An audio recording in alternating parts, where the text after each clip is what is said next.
여러분 안녕하십니까, 배공기입니다. 총선까지 이제 41일 본격적인 공천 전쟁이 시작됐습니다. 국민의 심판을 받기 전에 정당에서 먼저 최상의 상품을 골라내는 선별 작업 중요하지요. 행여 탈락자가 김건희 특별법 재의결에 찬성표를 던질까 봐 무서워서 현역 의원들 고스란히 살아남고 있는 국민의힘에 비해서 민주당은 지금 공천 결과를 놓고 뜨거운 논란이 펼쳐지고 있습니다. 탈락한 의원은 신당을 기웃거리고 탈락 위기에 처한 사람은 공정하지 못하다고 반발합니다. 민주당의 공천, 이번 공천 여러분은 어떤 시각에서 보고 계십니까? 오늘 한번 토론해 보겠습니다. 여러분의 많은 참여 기대하겠습니다. 생방송 배국의 정치 1번지 출발합니다.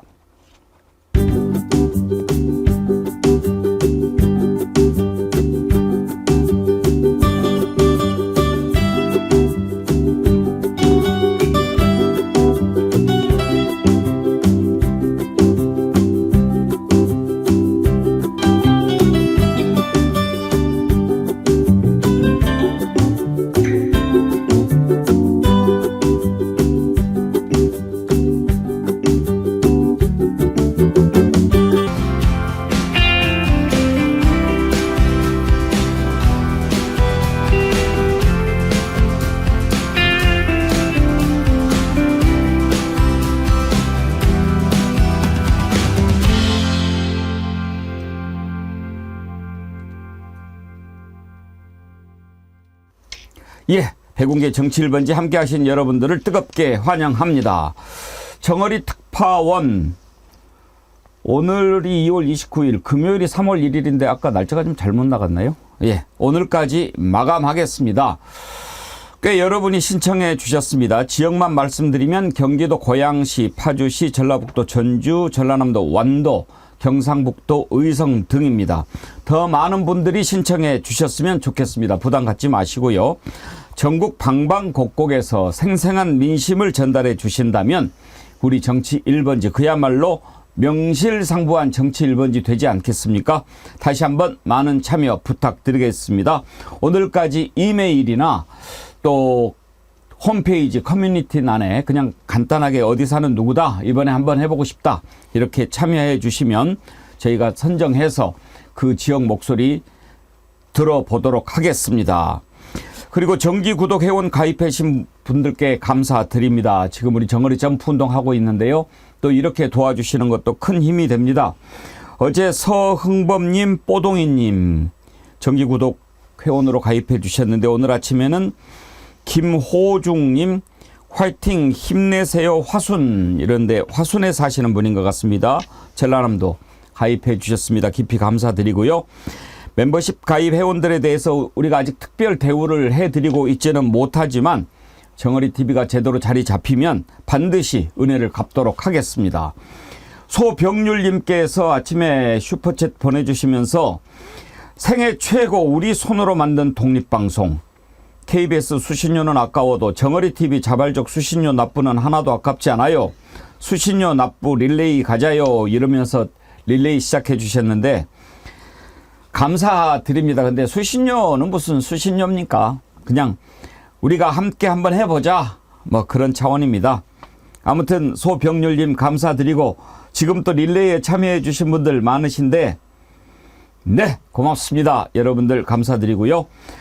그리고 정어리몰에서 도다리 쑥국 소개해 드렸는데요. 제가 맛있다고 너무 자랑을 많이 했나요? 어제 너무 많은 분들이 주문해 주셔가지고 일부 물량이 출고가 되지 못했다고 합니다.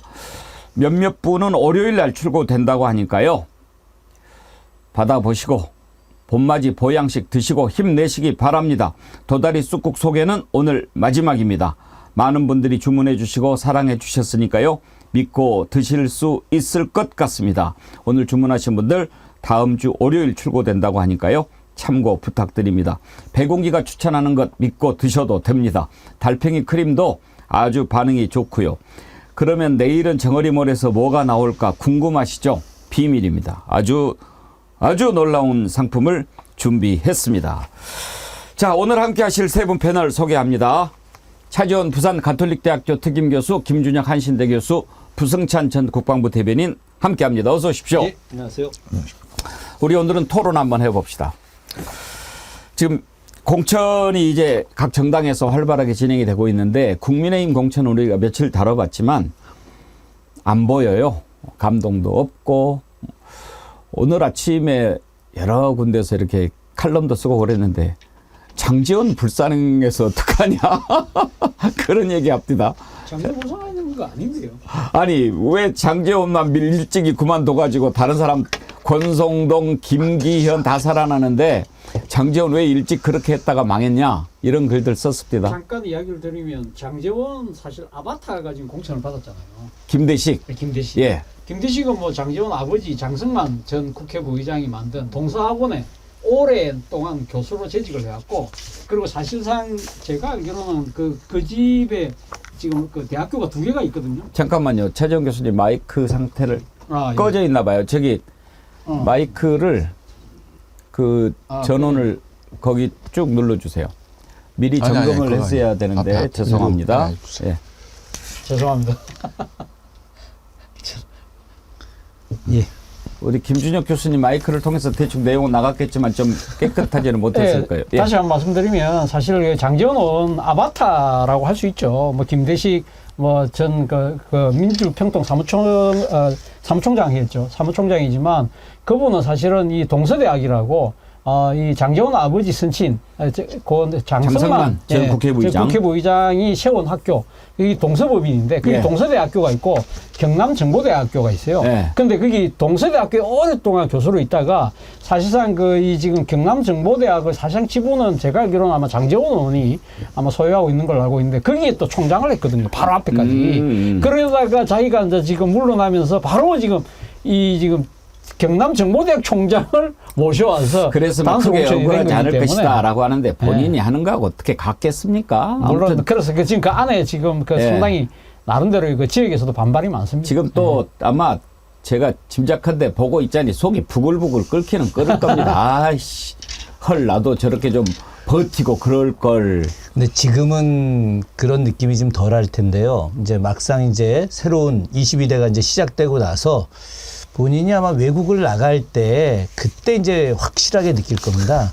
국회의원들은 VIPC를 이용하고 또 그 게이트를 나갈 때 조금 편의가 있지 않습니까? 왜 그러냐면 보안 요원이 그 항공 그 공항 직원이 반드시 따라 붙어야 돼요. 왜 붙어야 되냐? 법으로 되어 있습니다. 예, 그 헌법 기관이기 때문에 국회의원 자체가 반드시 안전하게 비행기를 탑승하게끔 도와주는 게 법으로 되어 있기 때문에 가는 겁니다. 이 특혜가 아니라 이게 법입니다. 그것도 특권이죠, 예. 뭐. 아니 근데 하여튼 그거는 예. 일단 중요하니까 뭐 대통령을 보호하듯 국회의원도 그게 중요하니까.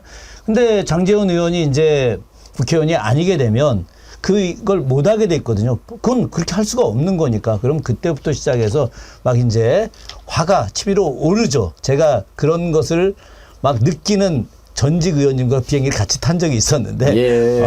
하여튼 장제원 의원 이제부터 시작입니다. 그래요. 뭐 국회의원 특권이 뭐 몇천 가지 되죠. 사실 하나하나 좀 따져보면 지금 우리 김준혁 교수님하고 부승찬 대변인은 민주당의 경선 지금 기다리고 계시죠? 예, 다음 주 월, 화, 수. 다음 주 월, 화, 수. 예. 예. 저도 월, 화, 수 같이. 같이. 두 분 다. 예. 예. 김준혁 교수님은 수원, 예. 부승찬 대변인은 용인. 예, 용인 수지입니다. 용인 예. 수지. 예. 예. 저는 이제 수원 정 지역. 수원 예, 정. 영통, 광교, 원천, 메탄. 예, 이 지역입니다. 예. 좋은 결과 기대해 보겠고요. 오늘은 한번 어떤 토론을 하려고 하느냐.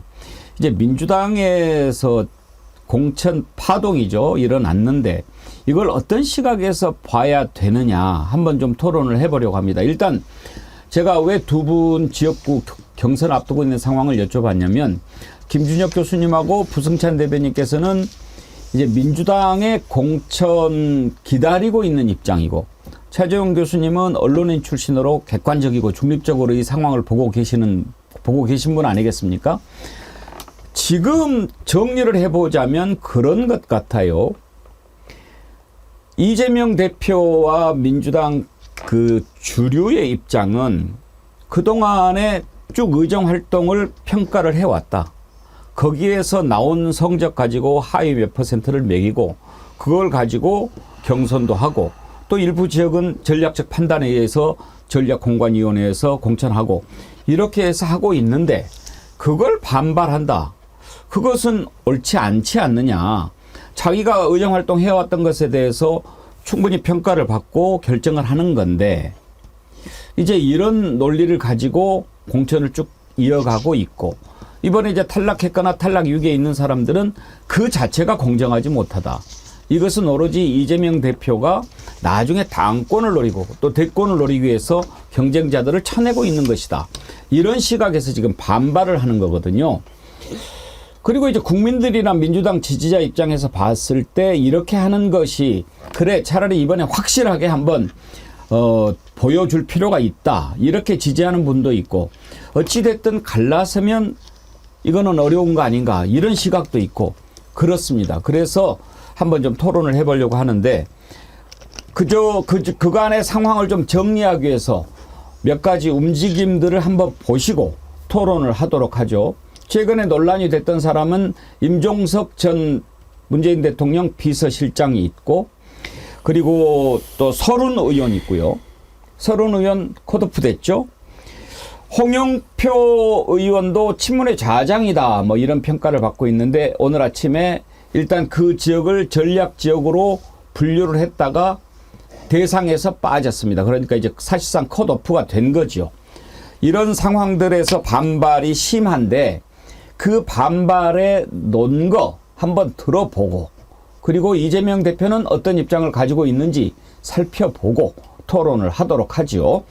임종석 전 실장 이번에 이제 중성동갑 서울 중성동갑에 공천 기다렸는데 일단 배제가 됐죠. 전현희 전 국민권익위원장이 공천이 됐는데 일단 탈당은 하지 않았습니다. 제거해달라.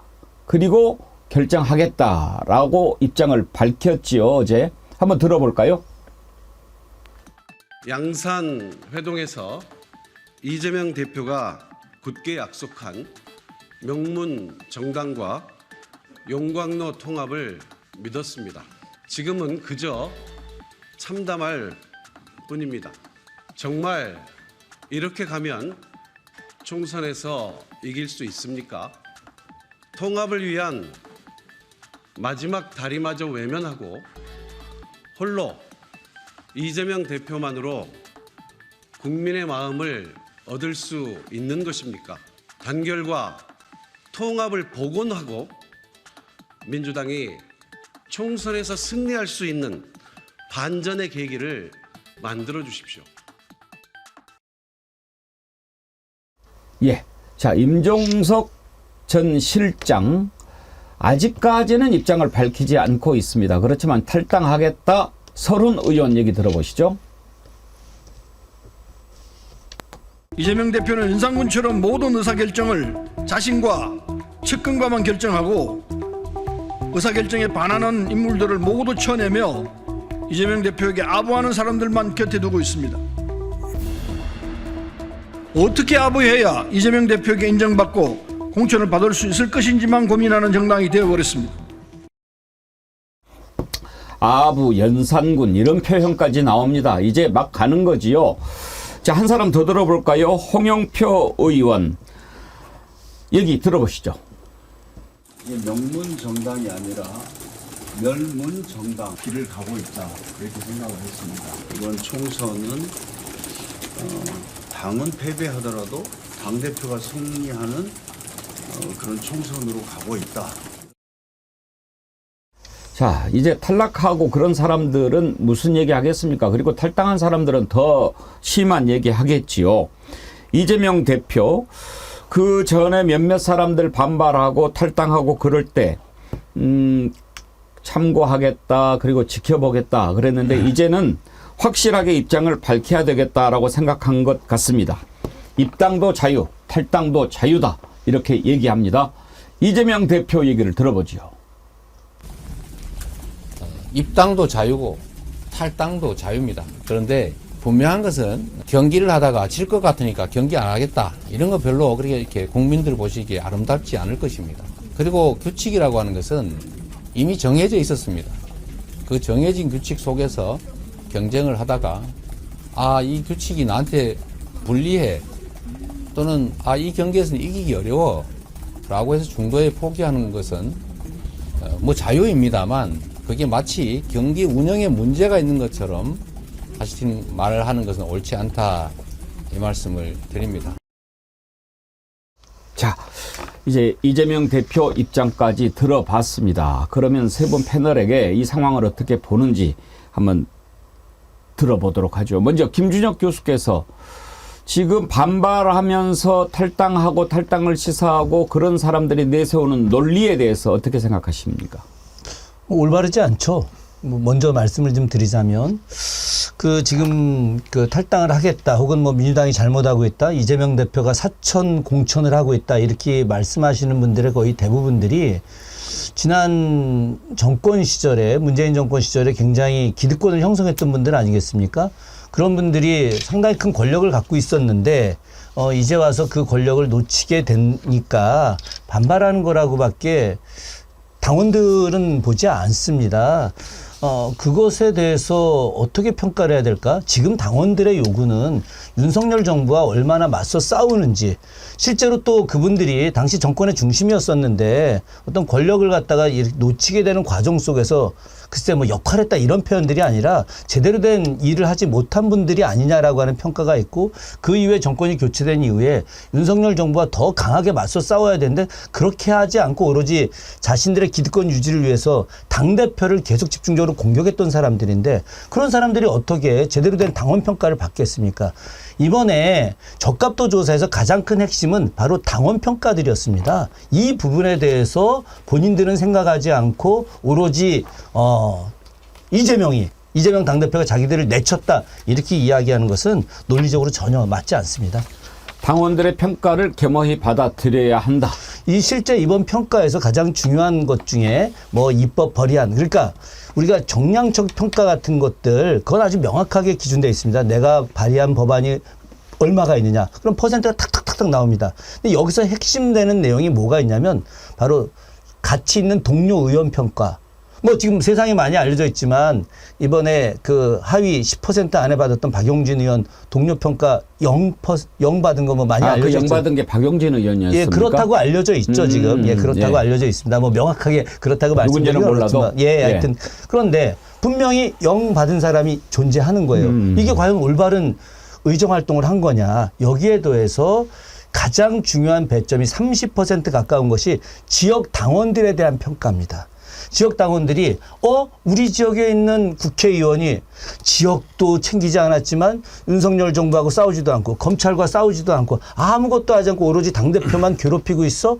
이 부분에 대해서 그러면 인정할 수 없다라고 하는 것이 바로 당원들의 생각이기 때문에 하위 점수를 받게 된 거죠. 이것에 대해서 본인들도 다 아는 겁니다. 그런데 저렇게 반발하는 건 말이 안 된다고 생각합니다. 자, 지금 토론의 첫 번째 주제는 경선에서 또는 공천에서 탈락한 사람들이 얘기하는 주장, 그 논거가 과연 정당하다고 보느냐 이겁니다. 이렇게 해서 어떻게 될까 하는 전망은 나중에 따로 보기로 하고요. 차지원 교수님께서는 그 주장에 대해서 어떻게 생각하십니까? 제가 사실 정치판을 한 30년 동안 옆에서 그러니까 취조도 하고 또 직접 또 개입 들어가서 또 이렇게 지켜보기도 하고, 지금은 좀 다시 또 나와서 지켜보는 입장이지만, 사실 이 역대 공천할 때마다 정당이 시끄러울 수는 있어요. 그런데 이번에 민주당의 지금 공천과 관련된 이 지금 내용은 거의 지금 내전 상태로 지금 치닫고 있는 거잖아요. 이런 부분들은 상당히 지금 민주당을 지지하는 분들의 입장에서 상당히 우려스러운 상황으로 좀 치닫고 있는 것이 아닐까 하는 생각이 드는데, 저는 일단 지금 공천과 관련돼서 크게 문제점은 지금 다 언론에서 이야기를 하고 있지만 크게 세 가지가 아닐까 하는 생각이 들어요. 예. 앞서 방금 이야기하셨지만 하위평가 20% 들어간 사람들이 지금 구체적인 명단은 다 나오진 않았지만 31명 중에 대략 한 29명이 소위 말하는 비명계 의원들이고, 문제는 이분들에 대한 평가의 시점이 이재명 대표에 대한 체포동의안이 가결된 직후를 점에서 실시됐다는 이야기가 지금 주루척 인사라고 할 수 있는 김성환 의원이 그 이야기를 했거든요. 그렇다고 한다면 이런 지금 하위평가를 하는데 이 정성평가라고 할 수 있는 일종의 다면평가, 동료 의원들의 평가 시점을 그렇게 잡아버리면 사실은 이 지금 가결파에 대한 색출소동처럼 비칠 수밖에 없다. 사실은 이 체포동의안 부분과 관련해서는 그때 당론으로 정해진 게 아니었거든요. 그렇다고 한다면 헌법기관이 행사한 이 투표 행위를 자체를 갖고 이 공천의 기준으로 삼다는 것은 좀 지나치다는 주장. 저는 예. 뭐 상당히 일리 있다는 생각이 들고요. 두 번째는 이 여론조사에 관련된 부분이죠. 여론조사에 관련된 부분이 이 지금 민주당에서 이번 여론조사 원래 지금 그 이 용역 이 지금 공개 경쟁 입찰에서는 3개 업체가 선정이 됐는데 뒤늦게 1개 업체가 들어왔다. 그 업체가 상당히 문제가 있다고 해서 정필모 공관위원장이 선거관리위원장이 간두고 나갈 수밖에 없는 이런 상황. 이런 식으로 그리고 특히 비명 중진들이 있는 지역에 유독 유령 여론조사가 많이 돌았다. 현역을 빼고 지금 이렇게 다른 이게 그 상대가 될 만한 그런 원외의 친명계 인사들 이름이 들어가서 그런 부분들이 불공정 시비가 일어나고 있다. 그 부분이고요. 세 번째는 제가 생각했을 때는 정권교체 책임론이죠. 그러니까 지금 이명박 공관위원장이 이야기했던 정권교체에 대한 책임 있는 자들은 좀 물러났으면 좋겠다. 이러한 부분들이 하나의 지금 내관을 만든 것이 아닐까라는 생각이 든다는 것이죠. 이런 부분들을 좀 더 슬기롭게 현명하게 좀 공천 관리를 했으면 어땠을까 하는 아쉬움이 있다는 겁니다. 그러면 차정 교수님께서는 기본적인 시각이 반발하고 지금 탈당하고 이런 사람들이 불만을 제기할 만한 나름대로의 근거는 있다고 본다. 예, 이런 뭐 저는 입장이십니까? 그분들 주장을 다 100% 동의하지 않습니다. 않는데 예를 들면 저는 임종석 전 비실장 같은 경우 중성동갑 간다고 처음 했을 때 저는 말이 안 된다고 생각했어요. 왜 말이 안 된다고 생각했냐면 중성동갑은 자신이 2번 국회의원을 했던 자잖아요. 그리고 그 다음 현역 의원이 누구죠? 홍익표 의원입니다. 본인의 친구 또는 자기 후배잖아요. 그러니까 쉽게 말하면 다시 자기가 물려줬던 지역을 다시 역세습하는 꼴이 되거든요. 그런 측면에서 봤을 때 저는 말이 안 된다고 생각했지만 어쨌든 그 말이 안 되는 행위가 지금 정당한 행위처럼 정당한 반발처럼 삐치게 만들어버렸잖아요. 알겠습니다. 이런 부분들이 잘못됐다는 거예요. 김준혁 교수님이 반론하시겠습니까? 아니면 부승차 대변인 얘기 들어볼까요? 일단 먼저 부대변인 이야기하고 제가 또 한번 알겠습니다. 반론까지는 아니지만 제가 또 드릴 말씀이 뭐 있습니다. 활발하게 토론하셔도 좋습니다. 예. 뭐 여당이 아닌 야당의 공천은 맑은 날이 없었죠. 항상 흐렸고요. 공천을 하면 항상 패배자는 나왔고요. 그렇지 않습니까? 패배자는 항상 나왔고 그 과정 속에서 내용도 있었고 다만 다른 점이 있다면 이번은 다선 의원 그리고 이제 문재인 정부 때 비서실장을 했던 분 이런 중량감 있는 인물들이 사실상 컷오프되거나 이런 현상들이 일어났기 때문인 거죠. 근데 이건 하나의 승부로 보고 평가로 봐야 됩니다. 그리고 과정으로 봐야 되고요. 이거를 결과로 보기 때문에 이제 내용이라는 얘기를 하는 거거든요. 과정으로 보지 못하고 결과로만 생각하기 때문에 이런 인재들이 반발해? 그러니까 이제 내용이고 그리고 이제 프레임은 언론이 만드는 겁니다. 과연 친명은 얼마나 친명이라 자처하는 사람들은 과반 이상이 탈락을 했습니다. 그리고 그런 거를 봤을 때 지금 조중동 프레임이나 이런 게 뭡니까? 친명, 친문, 대전으로 얘기를 해요. 이게 무슨 친명, 친문, 대전입니까? 우리가 이제 21대 총선을 봤습니다마는 전부 친문이었어요. 예? 다른 개파는 들어올 수도 없었어요. 근데 그때 당시만 하더라도 여당 시절이다 보니까 목소리를 못 냈던 거죠. 내용이 없었던 건 아니고 불만이 없었던 건 아닙니다.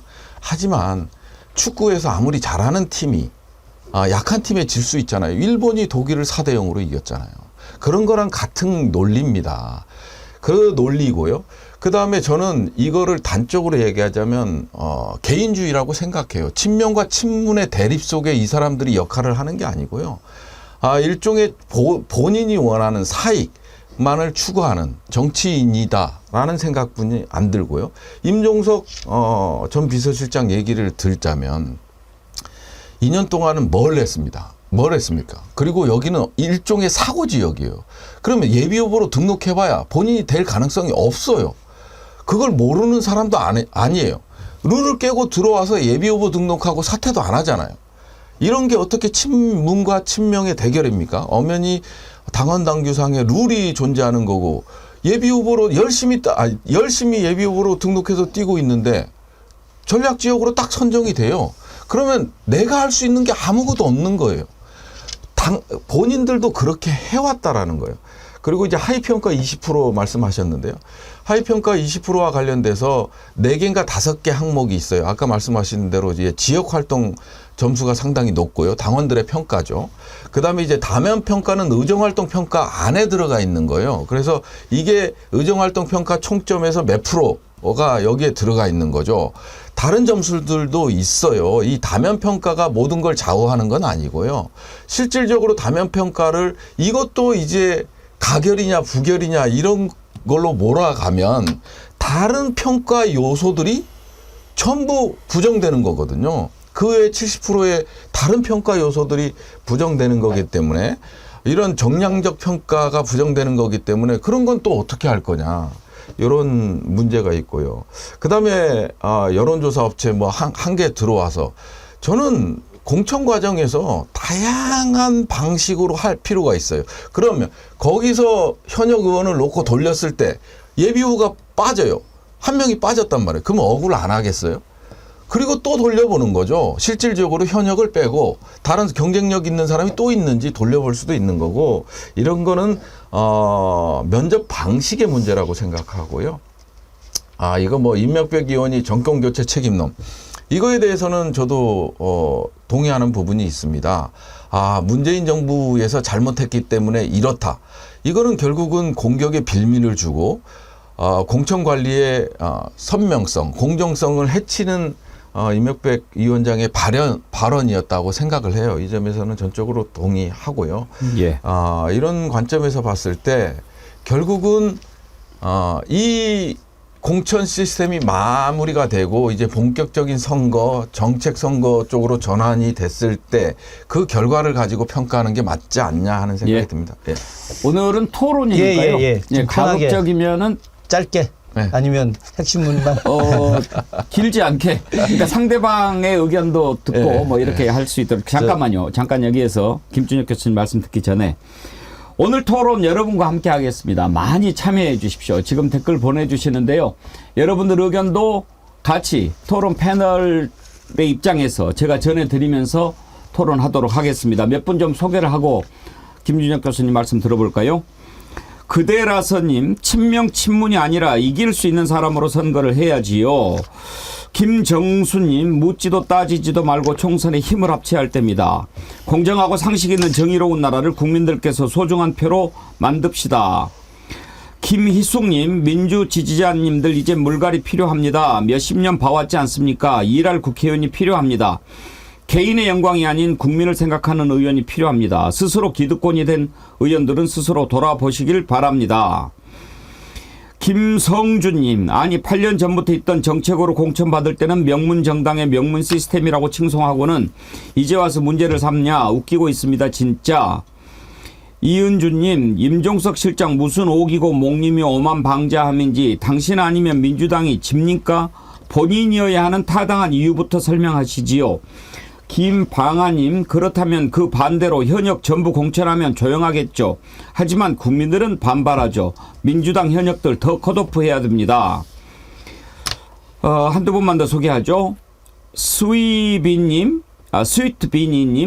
한 가지만 보면 됩니다. 요즘 공천 탈락한 사람들이 21대 국회에서 무엇을 잘했는지 판단하면 다음 나옵니다. 이분은 아이디가 재밌으시네요. 개 풀 뜯어 먹는 소리 하네님. 이번에 안 쳐내면 민주당은 변화가 없어요. 더 강하게 일 못하는 의원들은 쳐내야 합니다. 예, 아주 다양한 의견 보내주셨는데요. 토론 계속하겠습니다. 우리가 오늘 답을 찾는 것은 아닙니다.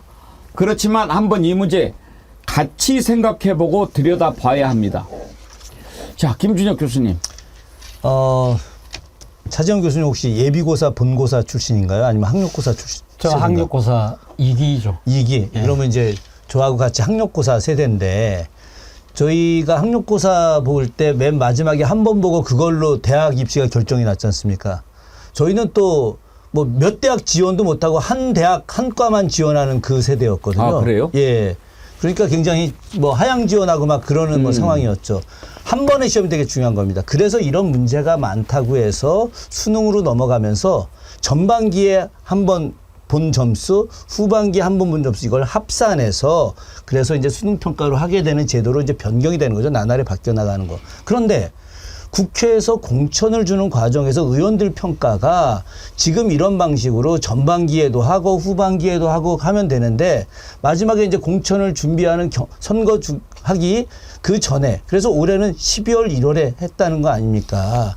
그러면 12월 1월에 하는 것들이 지금까지 계속 있어 왔던 관례인데 이것을 갖다가 이재명 대표의 체포 동의안 가결 이후에 해서 가결에 협력했던 사람들은 점수를 깎고 가결에 협력하지 않고 이재명을 지킨 사람들은 높이 보고 이렇게 잣대가 됐다라고 이야기하는 것은 1차적으로 말이 안 된다. 이거는 왜 그러냐. 지금까지 계속 그렇게 해왔던 것이기 때문에 실제로다가 이번에 의왕 과천 지역에 이소영 의원이 단수공천이 됐어요. 근데 이소영 의원과 관련해서 민주당의 개혁적 그룹에 있는 사람들이 어떻게 단수공천이 됐느냐 이렇게 이야기를 많이 합니다. 거기에 나온 사람이 친명이라고 불리는 이은영 후보도 있었고 문재인 정부 시기에 비서관 했던 윤재관 후보도 있고 굉장히 역량 있는 사람들이었는데도 불구하고 이소영 의원이 단수로 됐어요. 근데 왜 단수로 됐느냐? 서울 양평 고속도로 관련해서 국토부 대정부 질의할 때 이소영 의원이 본인의 어떤 그 주특기 김앤장에서 그 담당했던 그런 변호사 역할을 했기 때문에 그냥 뭐 아주 날카롭게 공격해서 원희룡 장관 거친 편으로 작살냈거든요. 그때 국민들의 인기가 대단했고 지역에 있는 당원들이 이소영 의원에 대해서 그 이전에 반명적 형태 우리 이 표현으로 하자면은 뭐 초선 오적이다 이렇게 불렸을 정도로 했던 모습이었음에도 불구하고 이소영 의원에 대해서 전폭적 지지를 했단 말입니다. 저는 그렇기 때문에 저는 이 시점에 대해서 자신들이 불리한 시점을 일부러 만들어서 하위 20%를 받겠다라고 하는 건 논리적으로 안 맞는다. 예. 예. 먼저 이것부터 말씀드리겠습니다. 알겠습니다. 지금 조금 속도를 내봅시다. 가장 중요한 것은 그거 아니겠습니까? 반발하는 사람들. 이건 공정하지 않다라고 얘기하고. 그리고 이재명 대표는 그렇게 얘기합니다. 질 것 같으니까 그러는 거다. 가장 중요한 기준은 그거 아니겠습니까? 그렇다면 기준은 정확했느냐. 그게 가장 중요한 근거 아니겠습니까? 그게 만약에 잘못됐다라고 하면 반발하는 사람들 논리가 맞을 수 있는 거고 그렇지 않다면 그냥 뭐 변명에 불과하고 명분 찾기에 불과한 거죠. 그런데 지금 이제 차지영 교수님께서는 몇몇 사례를 들면서 이건 나름 일리가 있다라고 하는데 그러면은 차지영 교수께서는 지금 민주당이 정한 공천 기준이 잘못됐다고 보십니까?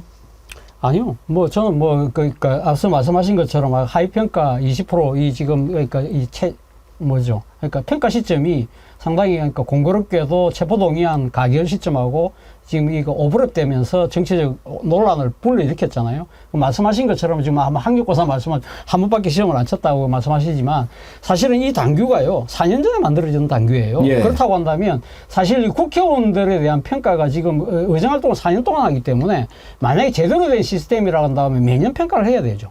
그렇다고 한다면 그래서 특정 시점에 일어나는 여러 가지 정치적 변수들이 그 하나가 오롯이 기준이 될 수 있는 상황이 안 만들어지도록 설계를 잘했어야 되는데 그렇지 못했다는 것이죠. 예. 그런 부분들이 지금 이재명 대표의 중심의 체제로 만들려고 하는 것이 아니냐, 이재명의 민주당으로 만드는 것이 아니냐는 의구심하고 맞물리면서 이 폭발하고 있는 것이거든요. 그리고 앞서 말씀드린 대로 정권교체 책임론이라는 부분도 마찬가지입니다. 정권교체 책임론, 물론 이런 부분들이 상당히, 그러니까 지금 사실은 뭐 어떻게 보면 민주정부가 다 10년을 했기 때문에 앞에 그러니까 이거 DJ 노무현 때는 10년 했는데 이번에 문재인 정권 때는 5년 만에 넘어갔다. 그럼 그 이유가 뭘까? 그거 따져볼 수가 있는 것이죠. 따져볼 수 있는데 사실은 이러한 부분들은 사실은 민주당이 지난 대선이 끝나고 난 뒤에요. 사실은 이 대선 백서를 만들어서 이러한 부분들을 명명백백하게 좀 더 제대로 지적을 했더라고 하면 어땠을까? 그런 부분들이 상당히 이 지금 사실상 사라져버린 상황, 실종된 상황에서 느닷없이 정권 교체 책임론이 놓으면서 전임 정권의 전직 정권의 일종의 고관 대작을 했던 사람들은 모두 책임지라는 식으로 가는 형태가 문제가 있다는 것이고 그리고 또 그 중에서는 일본은 또 이 소위 말하는 국무위원급들을 했음에도 불구하고 이분들 또 다른 분들은 그 대상에서 또 빠져 있는 듯한 모습으로 비치고 있는 부분들 이런 부분들이 불공정하다는 지적을 낳고 있다는 것이죠. 부승찬 대변인 의견 들어볼까요? 이게 과연 당 시스템 그리고 공천 시스템 저는 가장 중요한 게 당원들의 평가라고 생각을 해요. 그리고 4년 동안 당원들은요, 지역 당원들은 쭉 의원들을 지켜봐 왔을 겁니다. 그리고 하나하나 평가를 했고요. 그러다 보니까 이제 지역을 다니는, 그러니까 현장에서 뛰고 있는 제 입장에서는 현역 의원에 대해서 4년간 뭐 했냐예요. 몇 달간 뭐 했냐가 아니고 4년간 뭐 했냐, 이런 평가가 있었기 때문에 뭐 공천 기준이 불합리하고 뭐 하면 개선을 할 필요는 있습니다만은 이 기준에 맞춰서 그동안 쭉 지방선거, 그 다음에 뭐 대선, 그 다음에 총선까지 지금 해오는 상황에서 지금 이 상태까지 온 것이기 때문에요. 저는 뭐 공천 기준 일단 룰이 만들어지면 따라야 되는 게 맞고요. 그 룰이 잘못됐다고 생각을 한다면 또 뭐 당원 투표를 통해서 당원들의 이제 의견을 모아서 바꾸면 될 것으로 보입니다. 근데 이제 단지 이 짧은 기간에, 그러면 국민들은 이 짧은 기간에 이 기준만 가지고 과연 이런 분들에 대한 하위 평가를 이뤄냈을까? 그거는 당원과 국민에 대한 예의가 아니라고 생각을 하고요. 4년 내내 매의 눈으로 봐온 거에 대한 평가 결과다. 저는 이렇게 생각합니다. 알겠습니다. 제가 지금 네. 말씀드린 지금 앵커님 지금 동접이 몇 분 정도 들어와 계십니까? 18,000명 자, 넘습니다. 그러면 18,000명이 지금 현재 동접 들어온 분들, 이분들 저희보다 더 센 정치 평론가들입니다. 그렇습니다. 예. 정치 10단들이십니다. 그럼요. 지금 대한민국의 국민들, 저분들 국민들이거든요. 평범한 시민들입니다. 평범한 시민들이지만 지금 이 현재 정치에 대해서 누구보다 관심이 많은 분들이고 분석도 잘하는 분들입니다. 자, 우리 같은 여기 패널 나온 사람들의 의견보다 저분들의 의견이 더 중요한데 네. 저분들의 의견은 어떤 게 있느냐. 지난 대선 패배. 자, 맞아. 이재명이 대선 후보인데 대선 후보가 부족해서 진 거 맞아. 그런데 지게 만든 것 중에 주요한 원인이 있어. 첫 번째, 대장동권 터트린 것들. 가짜 대장동권을 터트려서 이재명을 갖다가 범죄자로 만들어버린 것들. 그것에 대해서 단 한마디도 사과하지 않는 그 세력들. 누구냐? 이게 첫 번째고, 두 번째가 이낙연 후보가 대선 승복을 제대로 하지 않았다. 그리고 이낙연 후보의 국무총실 비서실장이자 선대위 비서실장이었던 정운현 씨, 바로 윤석열 지지하러 간 거 아니겠습니까? 그 많은 세력들이 다 갔단 말이죠. 0.73%보다 더 많은 사람들이 갔어요. 이거 잘못된 거다. 세 번째, 마지막에 이재명 후보가 코로나 지원금 그렇게 문재인 정부한테 달라고 그렇게 요청을 하지 않았습니까? 돈 있는데 50조 다 돈 있는데 소상공인들에 대해서 코로나 지원금 줘야 된다고 그렇게 요청했는데 안 줬죠. 안 주고 났는데 대선 지고 나서 윤석열 당시 당선자가 자 주십시오 하니까 그대로 갖다 바쳤지 않습니까? 이거 어떻게 책임질 거야? 이거 어떻게 해명할 겁니까? 이거 이러고도 이 사람들이 대선에 대해서 패배에 대해서 아무런 책임이 없다? 어떻게 감히 이야기를 합니까? 부끄럽게. 저는 이 점에 대해서 대선 패배의 책임에 대해서 분명히 본인들이 지고 가야 된다 생각을 합니다. 제가 뭐 지금 발로 아니 이거 발로 단계는 아닌 것 예, 같고 예. 제가 생각할 때는 그렇습니다. 그러니까 지금 그 당원들 뭐 말씀하시고 하지만 결국 지금 그러니까 선거는 국민들이 하는 거잖아요. 그렇다고 한다면 지금 민주당 당원들의 결집만으로 가면 이 총선을 이길 수 있느냐? 그렇지 못하다는 것이죠. 문제는 상당히 그러니까 이 나름대로의 객관적인 잣대로 지금 이 정치를 바라보고 있는 시민들, 그리고 일상의 이 삶에 상당히 바빠서 제대로 신경도 못 쓰고 있지만 그러나 투표장에 가시는 분들의 머릿속에서는 가면 지금 민주당에서 벌어지고 있는 상황이 어떻게 비칠 거냐는 부분인데, 물론 조중동의 프레임도 있습니다만 지금 제가 이제 뭐 언론 출신이니까 저는 뭐 그러니까 여러 신문들을 다 보면서 보면 지금 소위 말하는 민주당에 상당히 가깝다고 이야기할 수 있는 언론들, 대표적으로 뭐 한겨레라든지 경향 같은 경우도 이제 민주당의 이 공천 분란에 대해서 엄청난 우려를 갖고 있다는 거죠. 이런 부분들이 자칫 윤석열 정권 심판이 무산되는 거 아니냐는 이런 우려를 계속적으로 이야기하면서 이런 부분들이 잘못되고 있다고 이야기하는 부분들에 대해서는 기담아 들을 필요는 있다는 것이죠. 예, 지금 말씀하신 부분을 결론 부분에서 우리가 지금 이제 다뤄보려고 합니다. 자, 이렇게 갔을 경우에 승리할 가능성이 더 높아질까, 더 낮아질까 하는 것은 생각을 해볼 문제라고 봅니다. 그야말로 정예로 이렇게 싸우는 것이 또 필요하다는 생각을 할 수도 있고요. 뭐 오합지졸이 됐더라도 다 뭉쳐야 되는 거 아니냐 이렇게 생각할 수도 있는 거니까요. 오늘 댓글을 좀 많이 소개해 드리도록 하겠습니다. 노가다님이요. 민주당 공천 아주 잘하고 있습니다. 속이 후련하고 채증이 쑥 내려가는 공천입니다. 두고 보십시오. 민주당 압승합니다. 민주당이 잘하고 있다는 게 한동훈만 보면 알 수 있습니다. 그런 의견 주셨고요. 허브향기님. 임종석처럼 룰을 어기는 선수는 차제의 정치판에 발을 들여놓지 못하게 일벌백계로 다스려야 합니다. 초선도 아니고 해먹을 만큼 해먹어봐서 룰을 알면서 강짜 부리는 몰염치는 국민을 무시하는 겁니다. 그런 의견 주셨고요. 정미진님, 새술은 새 부대에 그들 때문에 개혁이 더뎌진 것에 대한 책임에서 자유로울 수 없습니다. 마이도스님, 당대표가 누가 됐든지 당대표를 감옥에 보내려고 하는 놈들을 잘라내는 게 뭐가 문제인가? 이건 같은 편이 아니고 적보다 더 나쁜 놈들이다. 캐니홍님, 무슨 친명, 비명, 친문, 비문입니까? 표현 자체가 사적인 냄새가 납니다. 그냥 시험 치고 점수 받은 결과입니다. 한두 분만 더 소개할까요? 김성재님, 민주당 의원님들 국회의원 배지가 그리 좋습니까? 그리 좋다면 막 나가는 이 정권 왜 보고만 있습니까? 일을 똑바로 하고 국민들한테 표를 달라고 해야지. 이번 공천에 배제됐다고 민주당을 2중대, 3중대로 만들지 마시고 이럴 때일수록 힘을 합치세요. 가을이님, 남 탓하기 전에 자신의 지난 4년 국회 생활을 뒤돌아보시기 바랍니다. 바라보던 당원들은 너무 열받고 혈압 상승 기간이었습니다. 예, 전반적으로 지금 시원하게 정리 잘하고 있다 이런 의견 주신 분들이 더 많은 것 같습니다. 우리 정치 1번지 함께 하시는 분들의 생각일 수 있습니다. 그런데 저는 이분 의견에 대해서는 좀 동의하기 힘든데요. 또자님, 이 방송이 정녕 친문 비명을 내몰아 적으로 돌리려 하시는 겁니까? 이재명 대표를 지지하지 않았더라도 민주당이라는 이유 하나만으로 이재명 대표에게 한 표를 줬던 분들의 위대한 마음도 헤아리시길. 또 자님은 좀 더 깊이 생각하고 들여다보시면 좋겠습니다. 본인의 의견을 올리시는 것 얼마든지 환영합니다. 그런데 지금 우리가 하고 있는 토론이 마치 친문 비명을 내몰아서 적으로 만들려고 한다라든지 뭐 갈라치기를 하고 있다라든지 이렇게 보시는 시각에는 제가 동의할 수 없습니다. 그렇게 하고 있지 않습니다. 그러니까 잘 들어보시고 본인의 의견은 얘기해 주시는 것 얼마든지 환영합니다. 자, 그러면 이제 기준이 제대로 돼 있는가 하는 것에 대해서 생각을 해봤는데요.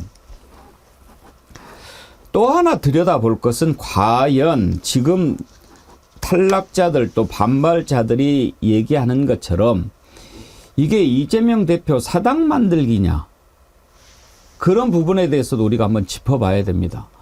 왜 그렇게 얘기를 하는 걸까? 그런 측면도 있는 것일까? 그렇지만 아까 김준혁 교수님 말씀 들어보면 이재명 대표를 지지하고 이른바 친명 쪽의 생각도 우리가 좀 들어볼 수 있습니다.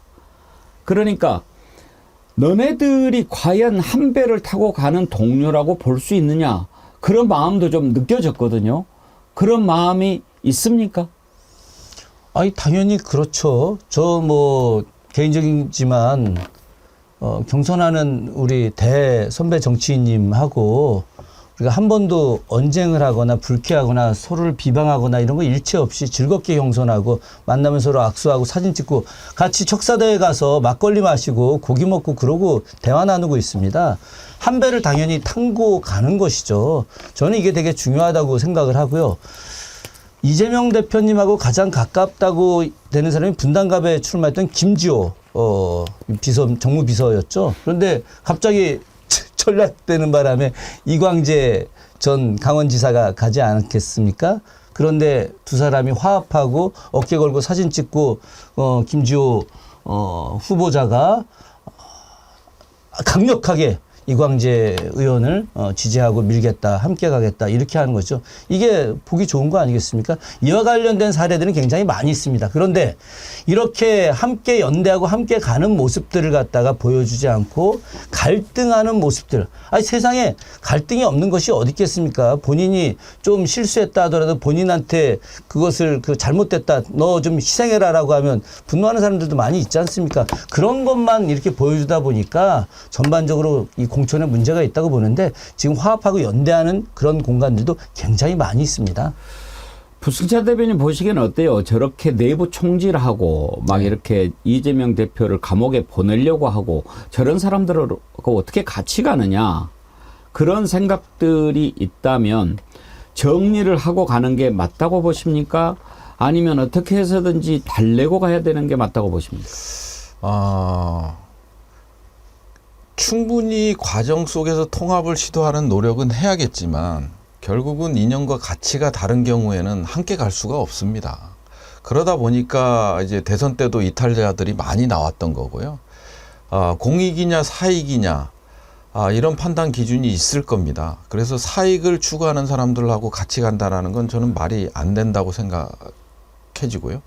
우리가 진보 보수를 가를 때 뭐 어떤 기준으로 가릅니까? 기본적으로 진보는요, 진보나 보수는 같은 게 있습니다. 목표가 같습니다. 목표가.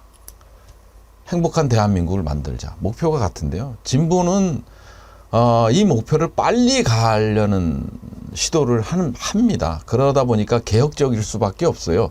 정부 자체도 클 수밖에 없고, 그러다 보니까 이제 시행착오도 좀 겪는 거고요.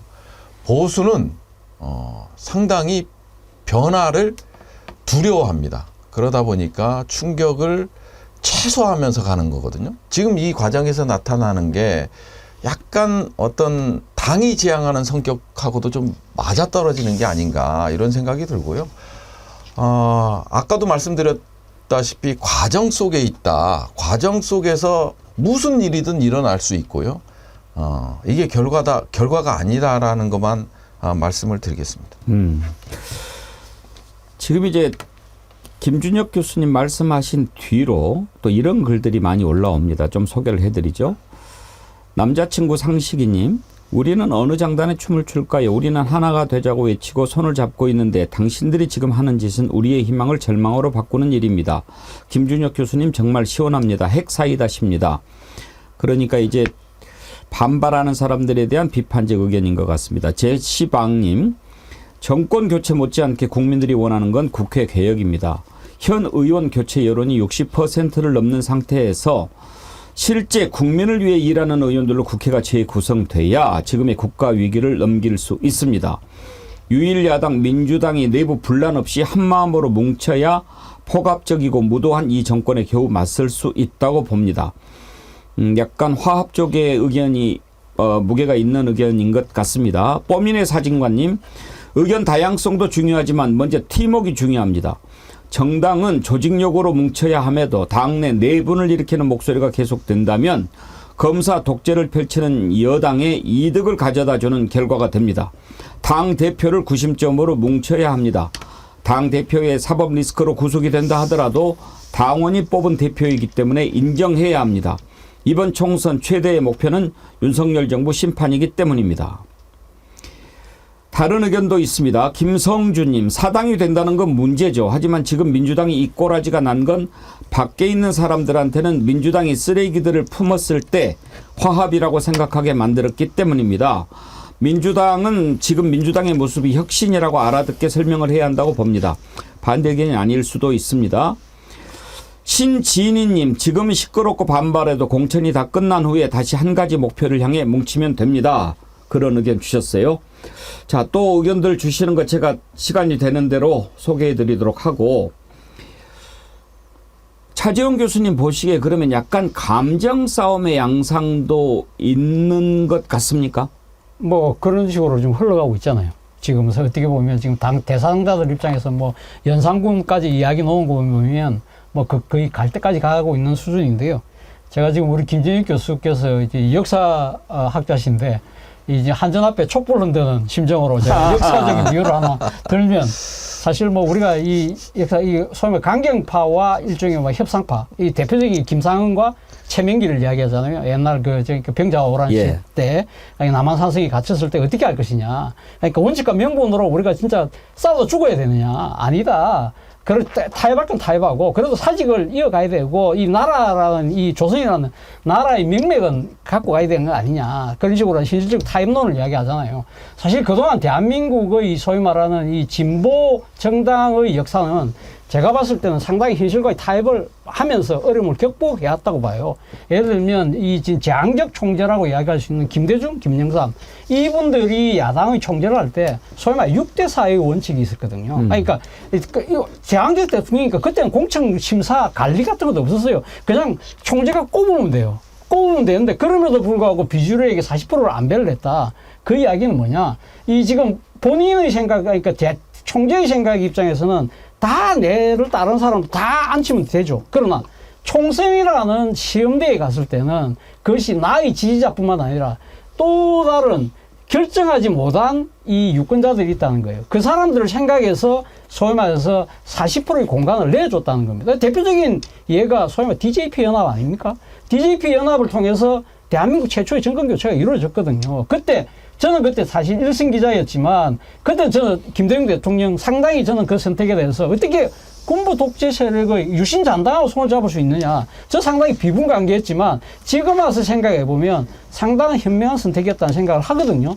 그런 식의 뭐랄까 정치적인 관용과 아량을 베풀어야만 이 결정하지 못한 국민들이 표를 준다는 거예요.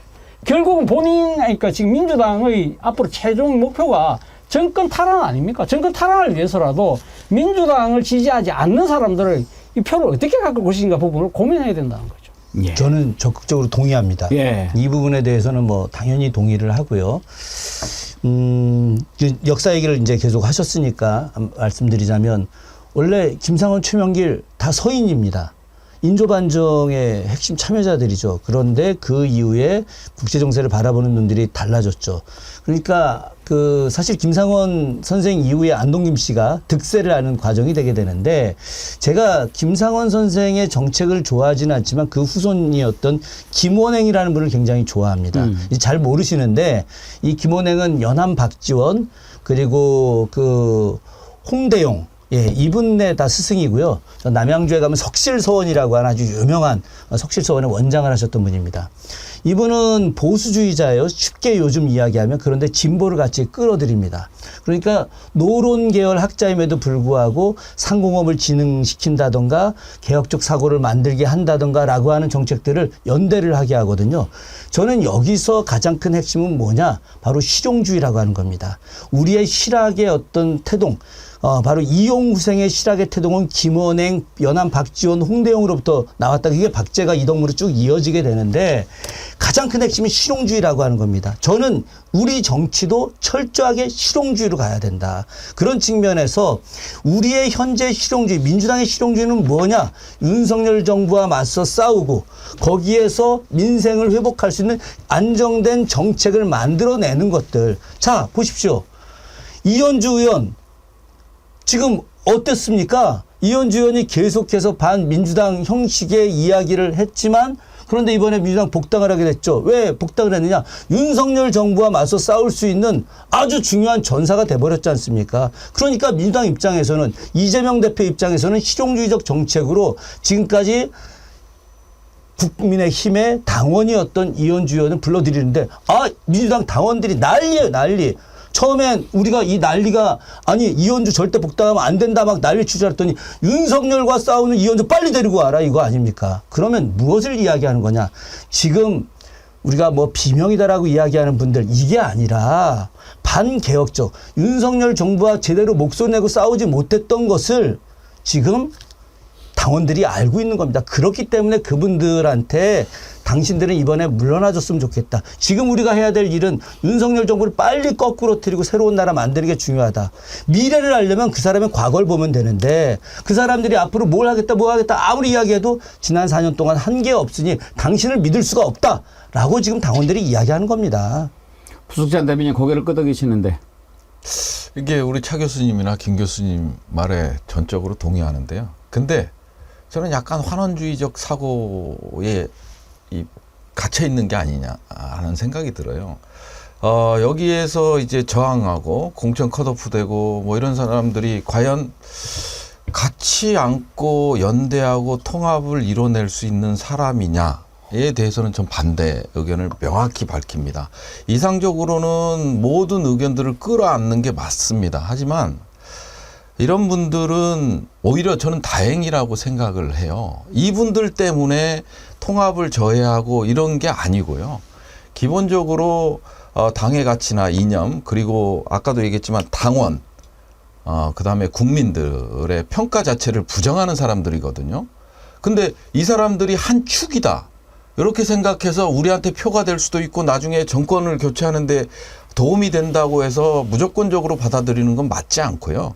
그거는 진보 가치나 민주주의 수호라는 큰 기본적 이념을 가지고 가는 정당으로서는 옳지 못하다고 보여집니다. 예, 그러다 보니까 저는 이 사람들을 너무 높게 보는 거, 높게 보는 게 문제다. 통합의 대상으로 보는 게 문제고요. 이렇게 하는 사람들은 정리가 맞다. 예. 그리고 그냥 숲의 일부 가지지 정권 교체에 과연 도움이 되느냐 해서는 하는 데 있어서는 도움이 안 된다. 딱 결론적으로 말씀드리겠습니다. 알겠습니다. 그리고 아까 차재원 교수님 역사 얘기하면서 뭐 한전 앞에서 촛불 드는 격이라고 하셨는데 재미있는 비유였는데 얼마든지 하십시오. 한전동 전기 나가면 양초 찾고 촛불 켤 겁니다. 아주 그렇게 대단한 역사학자 아닙니다. 네. 훌륭한 역사학자시죠. 또 이렇게 또 겸손까지 갖추셨으니. 자, 상이랑이 자신들이 지난 4년 동안 일도 안 하고 윤중과 싸우지도 않고 권력만 누리려 하는 의원들이 목소리 내다 보니 조중동 언론의 먹잇감이 돼서 시끄러운 겁니다. 그런 의견 주셨고요. 홍찬희님, 감이 안 되는 자의 반발을 두려워 타협하면 당장 40일은 편할지 모르지만 그들 때문에 앞으로 4년 내부 분탕질로 아무것도 못할 수 있다. 그렇지. 이런 의견 주셨습니다. 꼭 그렇지는 않지만 김준혁 교수님, 부승찬 대변인 주장과 괴를 같이 하는 것으로 보입니다. 이런 의견도 있습니다. DB2922님, 이번 공천은 매끄럽지 못한 것은 맞다. 이재명 대표는 탈락자들한테 위로하는 모습이 나와야, 탈락자 손 잡아줘야, 통합하고 같이 가야 이번 윤석열 정권 이길 수 있다. 탈락자들을 끌어안을 수 있는 포용력이 없으면 이번 선거에서 진다. 그런 주장 주셨고요. 희호가님, 이대로면 선거 진다고 주장하는 이들은 국민들의 판단력을 너무 낮게 보는 것 아닙니까? 민주당 공천 잘 되고 있고 개혁은 크게 할수록 파열음도 큰 법입니다. 마치 민주당의 공천이 시끄러우니 선거 진다는 주장은 동의할 수 없습니다. 이런 의견 주셨습니다. 예, 또자님이 이런 걸 주셨네요. 앵커님, 저는 대구 사는 민주당 지지자입니다. 지금의 상황이 너무 답답해서 그냥 천불이 나서 그랬습니다. 죄송합니다. 아닙니다. 감사합니다. 의견 주셔서 고맙고요. 오늘 토론이 뭐 이렇게 민주당 갈라치게 하려고 그렇게 하는 거 아닌 거 너무 잘 아시지 않습니까? 자, 지금 일부에서는요, 민주당에서 벌어지고 있는 공천 갈등을 어떤 시각에서 바라보아야 할까, 이걸 놓고 생각을 해봤는데요. 2부에서는 그러면 어떤 상황에서 싸우는 것이 지금 이번 총선에 저는 정청래 의원이요, 시대 정신은 이재명이다라는 부분 100% 동의하지 않습니다. 시대 정신이 이재명이다라고 얘기하는 그 뜻을 제가 알기 때문에 이해는 하지만 이번 총선은 이재명 대표를 대통령 만드는 것이 아니고 윤석열 정권을 심판하는 거라고 생각합니다. 그리고 나서 이재명 대표를 대통령을 만들고 정권을 교체하고 그렇게 하는 것은 다음 문제지요. 정청래 의원이 그런 얘기를 하면 오히려 더 지금 이번 공천에 반발하는 그런 사람들 주장에 힘을 실어주는 것이 될 수도 있다고 생각해요. 정청래 의원이 가끔 좀 오버한다고 저는 생각합니다. 그거 바람직한 표현이 아니었다고 생각하고요.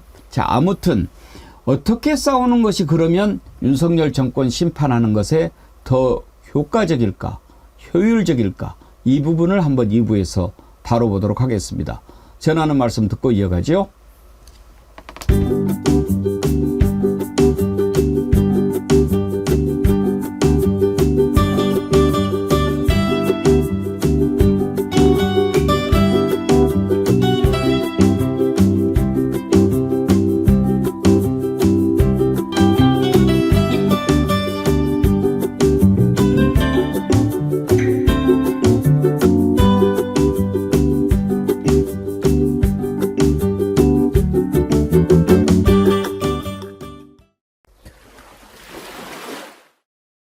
그 영상은 짜깁기 영상이었어요. 딥페이크가 아닙니다. 저희도 이거 보여드릴까 말까, 다시 보여드릴까 말까 걱정이 돼요. 또 잡아갈까 봐.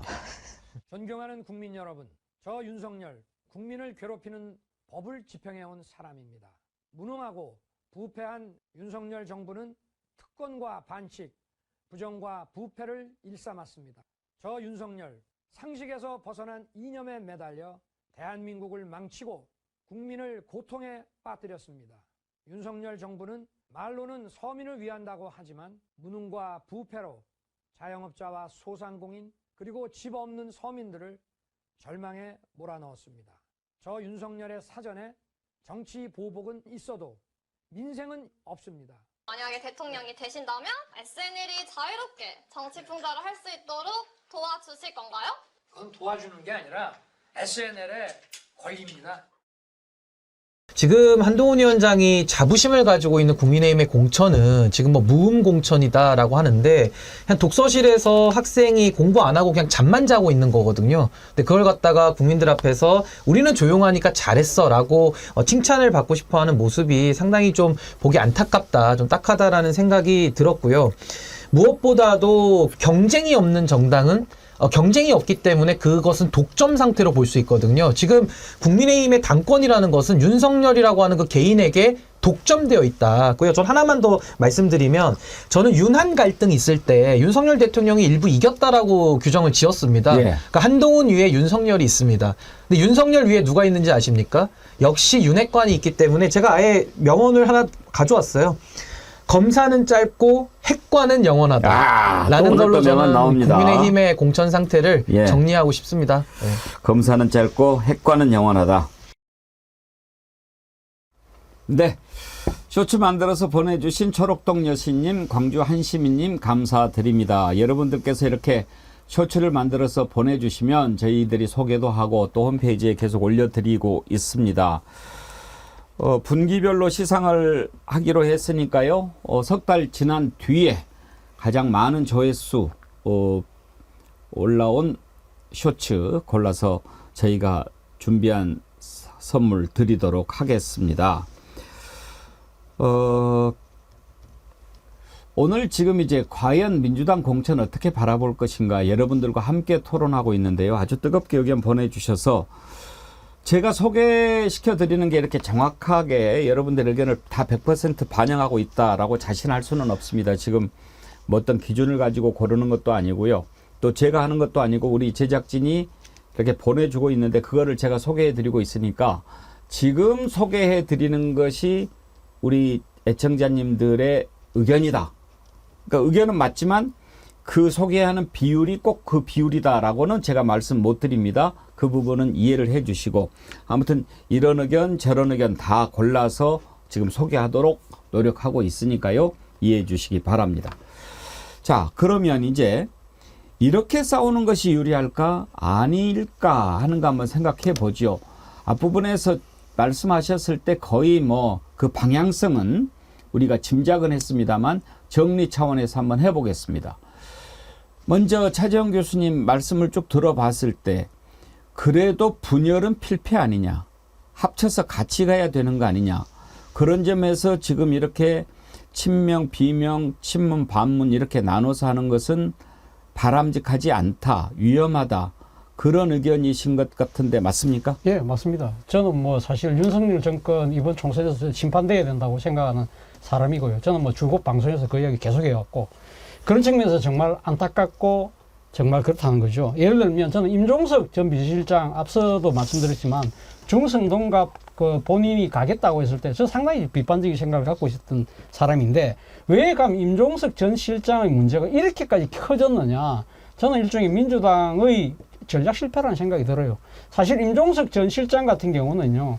제가 봤을 때 상당히 정치적 상징성이 있잖아요. 예를 들면 586은 뭐 정치적 자장이라는 이야기도 있고 또 친문의 또 핵심이라는 이야기도 있습니다만 어쨌든 지난 정권에 대한 정권 그러니까 교체에 대한 책임이 크면 클수록 좀 더 저는 중차대한 정치적 임무를 맡겼으면 어땠을까. 예를 들면 당신 같은 사람이 예를 들면 윤석열 정권 심판의 선봉량이 좀 되다오.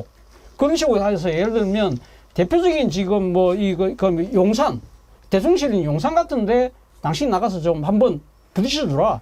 그래서 이렇게 해서 윤석열 정권 심판하는데 당신만한 적임자가 없다고 만약에 그렇게 해서 아예 이 윤석열 정권의 선봉자로 만약에 임종석 전 실장을 그렇게 딱 규정짓고 이야기를 했더라고 한다면 임 실장이 발을 뺄 수 있었을까요? 저는 못 뺐을 거라고 봅니다. 설사 그렇게 해서 임 전 실장이 만약에 총선에서 승리를 하면 그게 임종석의 승리일까요? 아니면 이재명의 승리일까요? 저는 이재명의 승리가 아니라 그건 민주당의 승리고요. 그건 소위 말해서 윤석열 정권 심판을 원하는 사람들이 모두 다가 참여할 수 있는 하나의 도화선이 된다는 거죠. 그런 부분들이 저는 전략적으로 상당히 조금 생각이 짧지 않았나. 그런 아쉬움을 계속적으로 여러 군데서 제가 이런 이야기를 했습니다. 김준혁 교수님은요? 뭐 일단 차 교수님 말씀에 좀 동의를 합니다. 예. 왜 그러냐면 그것은 좀 더 고차원적인 정치적 행동이 있었으면 좋겠다라고 하는 건데 그런데 전 임종석 실장도 전 비판받아야 마땅하다고 생각을 합니다. 일단 당에서 송파에 출마를 좀 해줬으면 좋겠다라고 하는 요청을 있었던 건 인정하고 있지 않습니까? 그 지역이 민주당이 좀 불리한 지역인데 임종석처럼 상징성 있는 사람이 가서 역할을 해주면 어떻겠느냐라고 했는데 그걸 거절하고 본인이 계속 중구 또 성동과 관련된 이야기만을 고집하고 있지 않습니까? 임종석 실장에 대한 기억, 우리 국민들이 과연 임종석에 대한 기억은 뭘로 할까? 그것은 문재인 대통령이 해외 출장 가 있는 동안에 휴전선 GOP 안에 들어가서 철모 쓰고 까만 선글라스 쓴 그 모습 이거 말고 기억 못하는 거예요. 여기에 추가로 더 기억하는 것은 어느 날 갑자기 정치 그만두고 통일운동하겠다라고 페이스북에 올린 거 정치 이제 안 하겠다라고 선언한 모습들 이런 거 기억한단 말이죠. 그럼 다시 정치를 하겠다. 그럼 남북화의 역할을 하겠다. 윤석열 정부가 싸우겠다. 자, 좋습니다. 그러면은 본인이 나서서 단 한 번도 지금까지 이기지 못했던 연천 동두천 일대 바로 남북 간의 갈등이 가장 크고 보수적 세력들이 가장 큰 이 지역 가서 내가 통일을 위해서 남북화를 위해서 내가 나가겠다라고 하는 역할을 자처했더라면 어땠을까. 그러면 향후 임종석 실장이 통일을 위한 정말 불굴의 우리 같은 86학번 아닙니까? 저하고 구국의 강철대우 전대호 우리 맨날 이야기하고 의장님 사수하려고 그렇게 나가서 길거리에 누웠던 사람들인데 의장님 사수하려고 길거리에 나섰던 김준혁이 지금 의장님 비판하게 생겼는데 왜 그러느냐? 지금 현재 구국이 뭐예요? 구국이. 나라를 살리는 가장 큰 길은 윤석열과 싸우는 길인데 임종석 실장이 윤석열과 싸우는 구국의 길을 선택하지 않고 사익의 길을 선택하고 있기 때문에 우리가 비판하는 거 아닙니까? 그러니 지금이라도 거꾸로 임종석 실장이 다 좋다. 당의 결정을 충분히 받아들이고 나의 그러면 역할도 중요하니 나는 다시 가장 큰 험지 남북 화해를 할 수 있는 접경 지역에 가서 강원도든 어디든 접경 지역에 가서 내가 뛰어나가겠다. 이렇게 하면은 임 실장에 대한 지금까지의 비판이 다 물거품처럼 사라지고 굉장히 봄 기운으로 화답할 것이라고 저는 생각합니다. 예. 부승찬 대변인께서는 어떻게 싸우는 것이 더 효과적이라고 생각하십니까? 뭐 싸우는 걸 얘기하기에 앞서서 지금 우리가 여론조사나 그다음에 실제 국회의원의 현역 교체 비율을 각 대수별로 보면요. 현역 교체 비율이 50%를 항상 넘어요. 여론조사가 또 그걸 항상 원하고 있어요. 항상 50% 이상입니다. 역대 총선이 다 그랬던 것 같고요.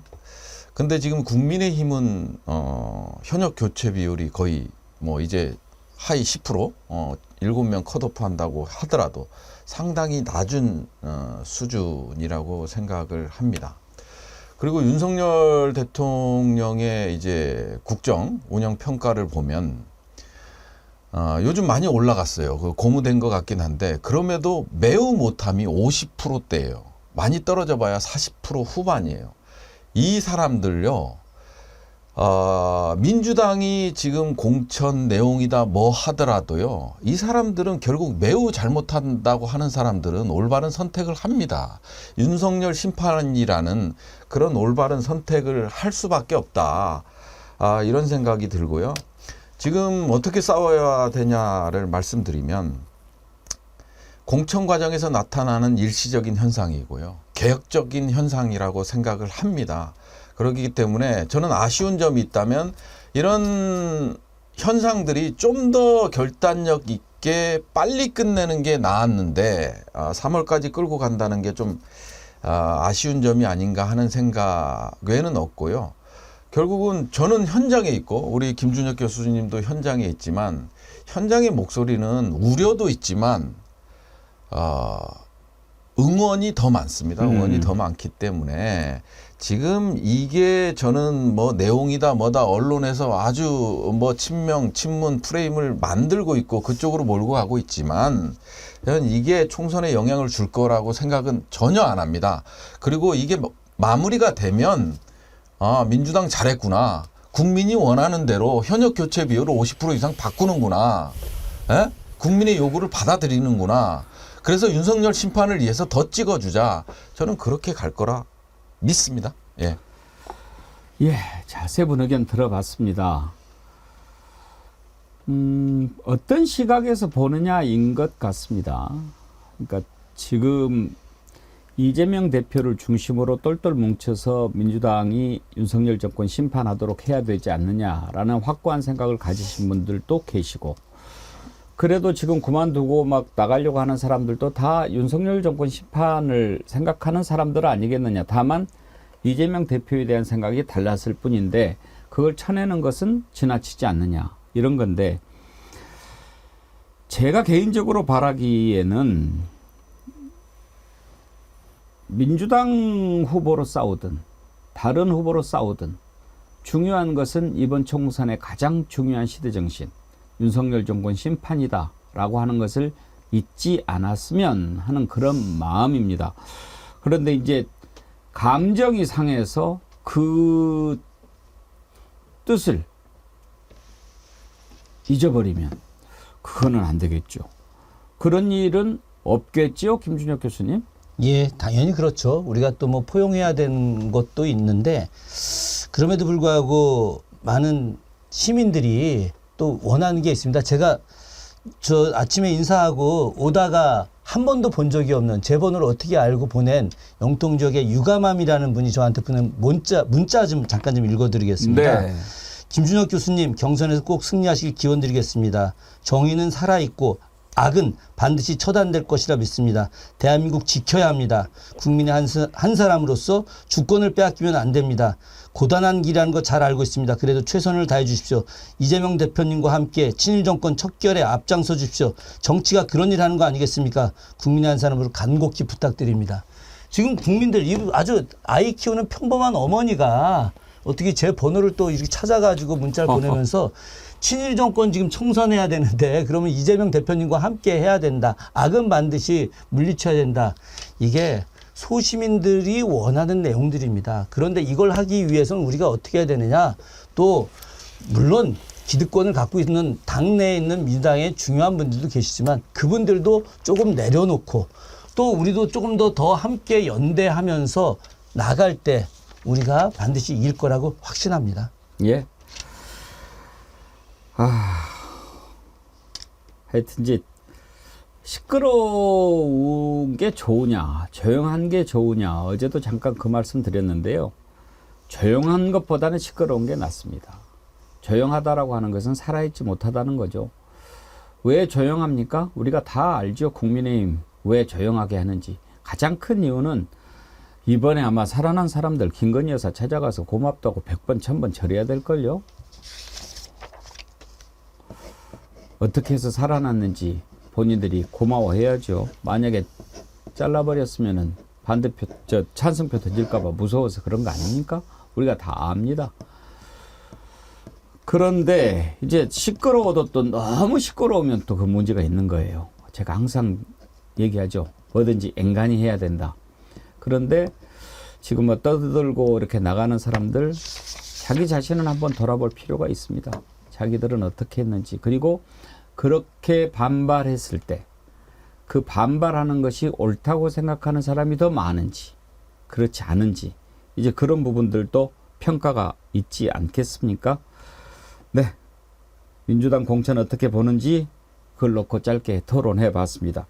국민의힘도 살펴볼까 하는데 어제 많이 다뤘으니까 하나만 좀 짧게 넘어가죠. 지금 이제 가장 중요한 지역들이 좀 남아 있는데 이걸 놓고 국민 추천제 뭐 그거를 한다고 그러는데 차지영 교수 그거 뭐예요? 뭐 어떻게 하겠다는 거죠? 일단 지금 안방에 지금 지금 그 공천이 확정되지 않은 지역. 예. 그래서 지금 현역 의원들 중에서 아마 그분들은 아마 이 하위 10% 안에 들어가면 무조건 배제가 되거든요. 아마 그 지역 같은 경우에는 일단 현역 의원을 제쳐놓고 지금 그러면 이 예비 후보들도 등록한 분들 있잖아요.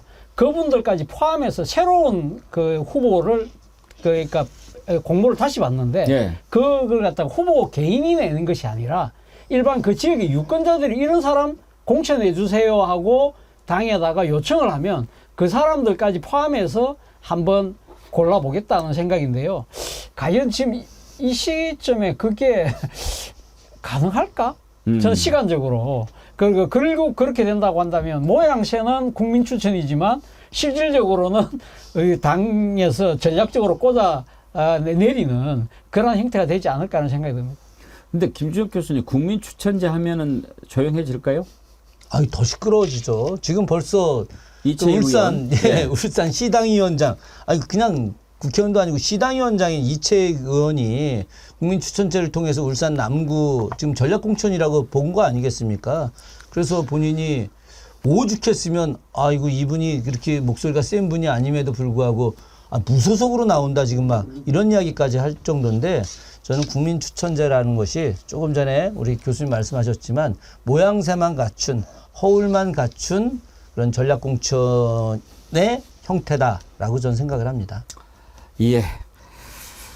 글쎄요, 조용한 공천 자랑하는데 제가 보기에는 죽은 공천입니다. 늙은 공천이고 혁신도 없고 그 전에 이뇨한 위원장이 나와서 막 과감하게 혁신 얘기하고 그랬을 때만 해도 뭔가 좀 바뀌나 했더니 부승찬 대변인, 이뇨한 위원장은 지금 뭐 하고 있을까 궁금해요. 여러 군데 다니고 있지 않습니까? 여러 군데 지금 선거 유세 현장을 많이 다니고 있더라고요. 뭐 인요한 위원장뿐만 아니라 이제 한동훈 위원장도 한 얘기가 좀 머리에 남는데요. 청년, 여성, 정치 신인 얘기를 했었거든요. 이게 전혀 이루어지지 않은 게 좀 안타깝다라는 생각이 들고, 그 다음에 지금 가장 뇌관이죠. 언론에서도 그렇게 보고 있는데 이제 PK, TK, 그 다음에 서울 강남. 이제 거의 마무리 단계에 있고 여기만 남아 있는 건데 민주당이 또 이제 김건희 특검법 재의결하는 것들을 연기했지 않습니까? 넘기고 하다 보니까 지금 이쪽에서도 상당히 곤욕스러울 테고요. 그러다 보니까 이제 국민 추천제를 내세워서 정치 쇼를 한번 해보겠다는 건데, 그럼으로써 이제 하위 10% 안에 드는 7명의 현역 의원들, 그 다음에 여기에 예비 후보들을 에 대해 위안을 좀 주는 쇼를 한번 하겠다라는 생각인 것 같은데 정말 어려울 것이다 이런 생각이 드네요. 예. 예. 오늘 또 많은 분들이 글을 보내주셨는데 부산 이대희님 역시 또 날카롭게 의견을 보내주셨네요. 글들을 너무 많이 보내셔가지고 제가 이따가 찾아서 보내드릴게요. 소나무의 송담이라고 있죠. 김준혁 교수. 어디요? 소나무, 송담. 송담? 예. 송담. 송진하고 다른 것 같은데 이따가 찾아가지고. 예, 송담. 예. 그러니까 송담은 저기 아주 유명한 조계종의 큰 스님이 송담 스님이 계시는데 남진제 북송담에서 예. 부산이대희님 글인데요. 소나무에 기생하는 송담은 그 자체는 훌륭한 약재지만 소나무를 죽일 수 있습니다. 예. 제거해 주는 것도 소나무를 위해 필요합니다. 그런 의견 주셨네요. 상대방을 죽이기 위해서 예. 팔 하나를 자르는 6단 골참이 필요하죠. 예. 예. 한 가지만 더 짚어보죠. 요즘에 이 윤석열 정부가 여러 가지로 이제 선거 앞두고 이런저런 일들을 하지 않습니까? 막 돌아다니면서 그린벨트 풀겠다, 군사 보호구역 해제하겠다, 이런 거 나중에 다 평가받을 겁니다. 그리고 이제 의료 대란 일으켜가지고 온통 관심을 그쪽으로 쏟아붓게 만들고, 또 하나 집착하는 것이 역사 이념 전쟁입니다. 뭐 건국전쟁이라는 영화 가지고 뭐 또 이렇게 붐을 일으키고 그러는데, 이승만 대통령 이 부분을 자꾸 이야기합니다. 이거 왜 그런지 참 궁금하거든요. 이렇게 하면은 보수층이 결집하는데 도움이 된다고 판단하는 걸까요? 그것까지는 좋아요. 그런데 한덕수 총리가 2.28 민주운동 기념식에 참석해가지고 지금까지는 항상 모든 기념사에 독재라는 표현이 들어갔는데 이번에는 독재라는 말이 빠졌어요. 이걸 어떻게 봐야 될까요? 한번 좀 이 내용 짚어보도록 하죠. 먼저 한덕수 총리 기념사 발언 비교해서 한번 들어보시죠. 대전의 38 민주의거와 마산의 3.15 의거를 이어지고 4.19 혁명으로 민주화의 꽃을 피우게 되었습니다. 독재 정권의 불의에 항거하는 2000여 명의 고등학생들이 있었습니다. 김준혁 교수님, 2.28 운동이 어떤 건지 좀 소개를 해 주시죠. 1960년 2월 28일 대구의 고등학생들이 이승만 당시 정권의 대통령, 정통령, 부통령 선거, 3월 15일 날 있었던 정통령, 부통령 선거가 계속해서 부정선거의 여러 형태들이 나타나는 것에 분노해서 2월 28일 날 나가서 이제 항거를 했던 거죠. 예. 그러니까 2.28 그 운동이 그대로 마산 일대 3.15 부정선거 김주열 열사부터 시작해서 나타나게 됐고, 전국적인 그런 운동으로 나오면서 4.19 혁명까지 이어지게 된 굉장히 중요한 역사적 그 운동이었고요. 그래서 2018년에 2.28 대구 학생운동이 국가기념일로 지정이 됐습니다. 그때 당시에 이제 고등학생들이 일요일 날 등교하라고 그랬잖아요. 일요일 날 이제 장면 총리가 오니까 대구에 오니까 이제 연설 그쪽으로 갈까봐 등교하라는 지시가 떨어집니다. 이제 이승만 정부에서 이제 등교하라는 지시가 떨어졌는데, 대구에 이제 8개 고등학교 학생들이 여기에 불응하고 이제 대규모 집회를 하는 거죠. 예. 그런데 이제 그 독재라는 표현이 항상 들어갔는데 이번에 빠졌어요. 차지원 교수, 의도가 네. 있다고 보십니까? 이유가 있죠. 앞서 말씀하신 것처럼 그 건국전쟁의 지금 주인공이 이승만 전 대통령이잖아요. 이승만의 그 가오 중에 가장 큰 것이 설마 독재라는 부분인데, 그 독재에 한거한 것이 4.19 혁명이잖아요. 그렇기 때문에 만약에 지금 4.19에서의 이승만의 독재가 부각될 경우에는 건국전쟁에서 지금 이승만을 미화하려고 했던 부분들 논리가 무너질 수밖에 없잖아요. 사실은 이 건국전쟁 저는 보지는 않았는데 그게 어떤 논리들이 나오냐면, 사실은 4.19 때, 그러니까 3.15 부정선거는 이승만은 개입하지 않았다는 논리를 펼치고 있어요. 왜 그런 논리를 펼치느냐? 당시는 앞서 말씀하신 것처럼 정 부통령을 뽑는 선거입니다. 근데 우리가 많은 사람이 착각하기에는 미국의 정 부통령처럼 일종의 러닝메이트 제도가 아니에요. 그렇기 때문에 당시는 그러니까 대통령 후보를 대통령을 따로 뽑고 부통령을 따로 뽑는데, 문제는 이 대통령인 이승만의 그러니까 후보로서의 당선 가능성은 거의 99.9%였어요. 왜냐하면 당시 조병옥 박사, 민주당 후보였던 조병옥 박사가 갑자기 간경화로 사망을 하셨기 때문에 야당의 그러니까 호적수가 없었어요. 그렇다고 한다면 자유당 입장에서는 그러면 이 부통령만 당선시키면 되는데, 문제는 뭐냐면 당시 이승만 대통령의 나이가 85세였어요. 60몇 년 전에 85세면 지금 같으면 한 100세가 넘겠죠? 110살 정도. 110살 정도 되겠죠. 그러면 앞으로 4년 동안 이 온전한 임기를 못 채울 가능성이 높다. 그러니까 만약 대통령이 거리가 될 경우에는, 부통령이 정권을 승계할 경우에 야당 후보가 만약에 당선될 경우에는 정권이 넘어간다.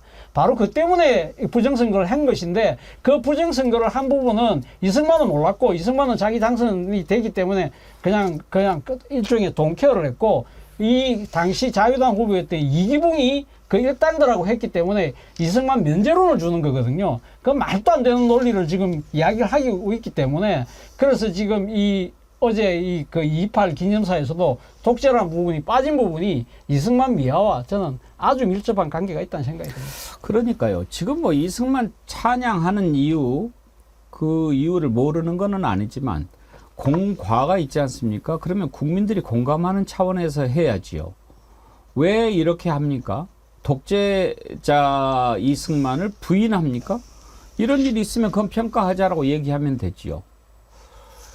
근데 맨날 말로는 뭐 노무현 존경하니 김대중 존경하니 하면서 하는 짓 보면은 이승만 존경하고 박정희 존경하고 전두환 존경하고 그러지 않나요? 윤석열 대통령이 지난 22일에 경남 창원의 민생토론에 가서도 원정 기초를 다지신 분이 이승만 대통령이다 이런 이야기를 했어요. 들어보시죠. 흔히 원자력 발전의 시작을 1978년 4월 고리 1호기로 기억하시는 분들이 많습니다만은 실제로 우리나라 원전의 기초를 다지신 분은 이승만 대통령이셨습니다. 원자력의 미래를 내다봤던 이승만 대통령께서 1956년 한미 원자력 협정을 체결하고 59년에는 원자력원과 원자력연구소를 설립해서 원전의 길을 여셨습니다.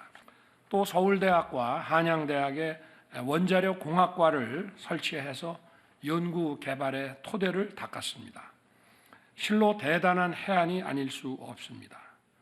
이를 이어받아 박정희 대통령께서 1969년 최초의 원자력 장기 계획을 수립하여 우리 원전 산업을 일으켰습니다. 김준혁 교수님 팩트체크 한번 해주세요. 맞나요?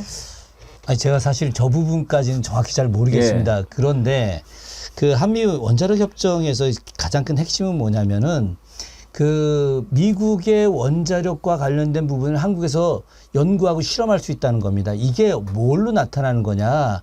지금 많은 국민들은 잘 모르는데 그 BDU탄이라는 게 있습니다. 열화 우라늄탄이라는 겁니다. 네. 저 화성시 매양리 앞에 가면 농섬이라고 하는 섬이 있었는데 해방 이후에 계속해서 미국의 열화 우라늄탄 폭격 훈련을 거기서 했어요.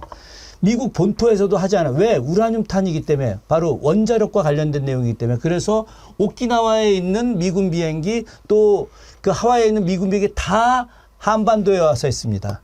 그래서 매양리 투쟁이 벌어지면서 나중에 이제 그 매양리 사격장이 이제 폐쇄가 되게 되는데, 이것에 대한 원래 이 근간이 바로 한미 원자력 협정이 중심이 되는 겁니다. 이런 내용들을 갖다가 좀 정확하게 이해를 할 필요가 있다. 오히려 한미 원자력 협정이라는 걸 통해서 우리나라 원자력 발전의 기초가 마련된 것이 아니라 역으로 미국의 원자력과 관련된 개발, 거기에서 나타나는 여러 가지 부정적 요인들을 갖다 실험할 수 있는 공간을 우리 한반도에서 했다라고 하는 역설적인 비극이 또 존재한다는 것을 또 이해를 할 필요가 있는 겁니다. 사실 이승만 대통령 시절에 아까 1959년도에 원자력원을 만들고 한 거 사실 맞습니다. 맞는데 사실 1945년에 그 미군이 이 핵폭탄을 만들고 난 뒤에 사실 뭐 전 세계적으로 원자력에 대한 관심이 상당히 커졌고요. 그리고 사실 이 원전을 통한 에너지 개발 이런 부분들은 뭐 대한민국뿐만 아니라 다른 데도 다 이제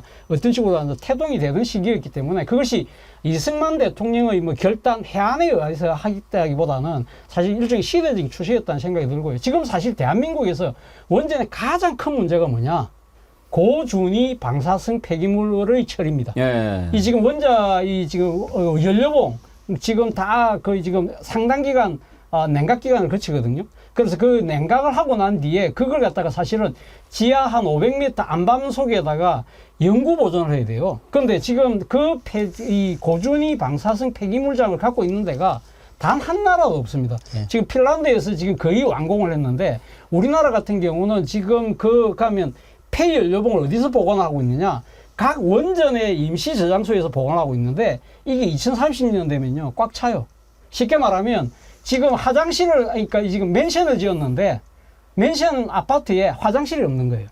이 지금 심각한 상황이에요. 지금 그래서 지금 정부가 뭘 추진하려고 하냐면 지금 2030년에 포화가 되면 그 핵발전소 옆에다가 다시 좀 더 추가적인 시설을 지어서 거기다 보관을 계속 하자는 것인데 그거는 진짜 핵폭탄을 짊어지고 사는 꼴이거든요. 이 심각한 문제를 대한민국 정부는 아무도 지금 신경을 안 쓰고 있다. 이게 숨기고 있는 거죠, 숨기고. 가장 큰 문제예요. 예.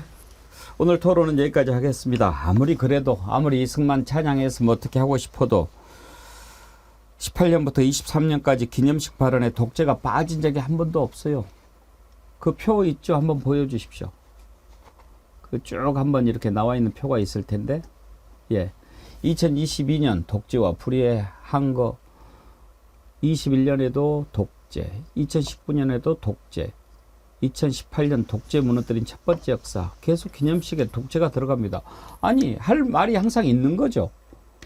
뭐 다른 뭐 가가지고 다른 얘기 할 수 없는 거 아닙니까? 그런데 이번에 딱 독재를 빼요.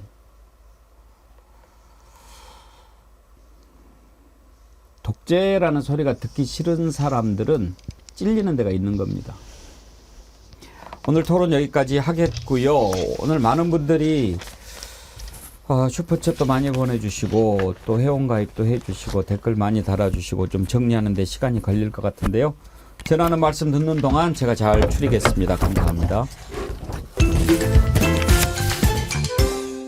와신 상담하는 젊은 정치인이 한 명 있잖아요. 이제 이준석 기획신당 대표. 어떻게 보세요? 근데 기세 싸움에서 지금은 좀 밀렸다. 빙탄불상용이라는 말 있잖아요. 나 요즘 오늘 너무 많이 쓰나? 원래 KBS가 한자 능력 검증 시험 통과해야 돼요. 네. 진짜? 네, 그럼요. 국어도 있고 한자도 잘해요. 우리 그냥 선생님은 다 통과해요. 노래를 하나 부르겠습니다. 이준석의 입장을 대변하는 노래. 그 어느 날 너와 내가 무조건 합당 그날 이후로 나의 지지자들은 연락도 없고 날 피하는 것 같아 그제서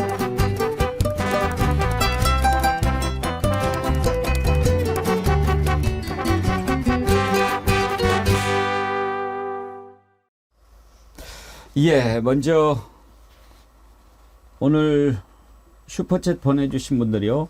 소병률님께서 자발적 수신료 납부 릴레이 가자 이렇게 시작을 해주셨고요. 변함없이님 동참합니다.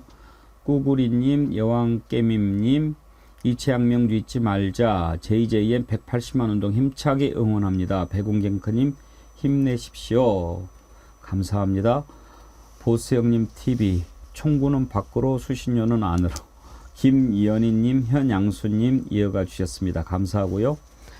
아니모님께서는요 29,900원 슈퍼챗을 보내주셨는데 김준혁 교수님 이 의미 아세요? 잘 모르겠는데.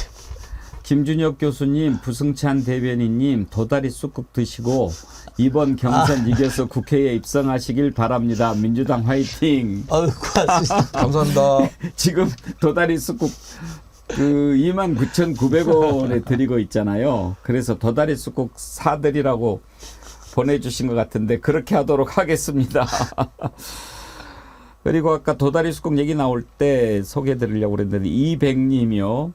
이럴 때일수록 도다리 쑥국 먹고 속 시원하게 풀어야 합니다. 그러셨고 무사리님 도다리 쑥국 너무 맛있어요. 도다리가 살이 정말 통통해요. 예, 제가 적극 추천합니다.